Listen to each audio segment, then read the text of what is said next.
Right now, two people whose last names are very well known are teaming up. They're hoping to use their political celebrity to call attention to some personal demons that plague so many people. And joining us now from Capitol Hill, the former First Lady of the United States, Mrs. Rosalynn Carter, and Congressman Patrick Kennedy, Democrat of Rhode Island. Thanks to both of you for coming in. Mrs. Carter, what has motivated you over these, 25 years or so to become so involved in trying to make sure that mental health gets the same treatment as other physical ailments? Well, I became interested in mental health problems campaigning for my husband for governor a long time ago, when people were being moved out of the big institutions into the communities with no services available. And I had so many people ask me what I would do for someone who was in a family member or a friend, that one day mentioned I might work on mental health issues, and all of the advocates in Georgia descended on me, all 5 of them. It was when nobody talked about mental illness and nobody did having one. They're talking about it now. Are you encouraged that something really different is about to happen, whereby people who have serious mental problems will be able to get the insurance, the coverage that they need on par with other problems?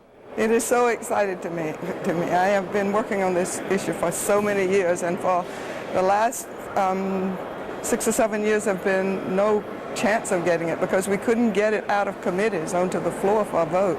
We've had votes in the House and the Senate at one time or another to pass the legislation, but it's been stuck in committees, and now there's an exciting possibility that we might be able to have parity insurance. Let me bring Congressman Kennedy into the conversation. We all remember the experience that you had, about a year or so ago. I take it you're on a new mission now, in part as a result of what you went through. Yes, but let me thank Mrs. Carter, because it was people like her who've been on this mission for decades now, helping to break down these barriers of stigma. This really is a civil rights battle, because people who have this mental illness, like myself, I have an addiction and an alcoholism disorder, as well as bipolar disorder.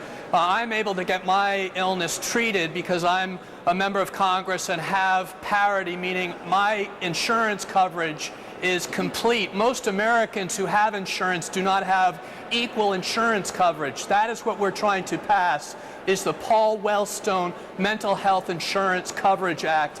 And that's what I'd like to ask people to call Congress to support.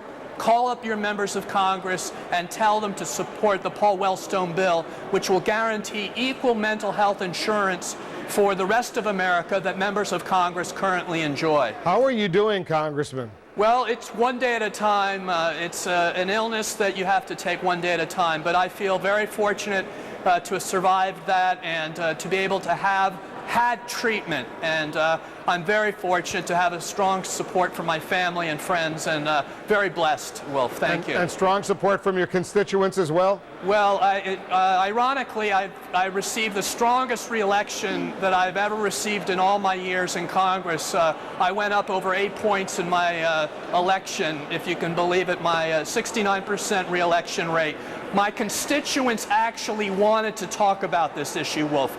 My senior citizens, when I walked into the room, actually invited me to talk about my experience because they wanted to talk about their problems with mental illness, the depression that they felt when they lost their spouse, with the depression they felt when they lost their independence because they were living alone. Mrs. Carter, are you satisfied? Are you happy with what you're hearing from the various, let's talk about the Democratic presidential candidates on this specific issue dealing with mental health? Well, I haven't heard very much yet, but I hope to hear, and I will tell you that I will vote for the person who has the best mental health program in sight.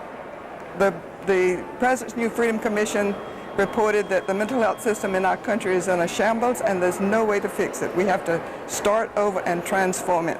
I will vote for the one who will give me the oath And I mean this seriously because this is important to me, that they will help transform the mental health system. Well, let me thank you for coming to Washington and testifying here on this critically important issue. Mrs. Carter, please give our best regards to your husband, Patrick Kennedy. Good luck to you. I know it's a struggle every single day, but you're doing very important work on this issue as well. Thanks to both of you. Thank you, Wolf. Thank you, Will. Let's go to Jack.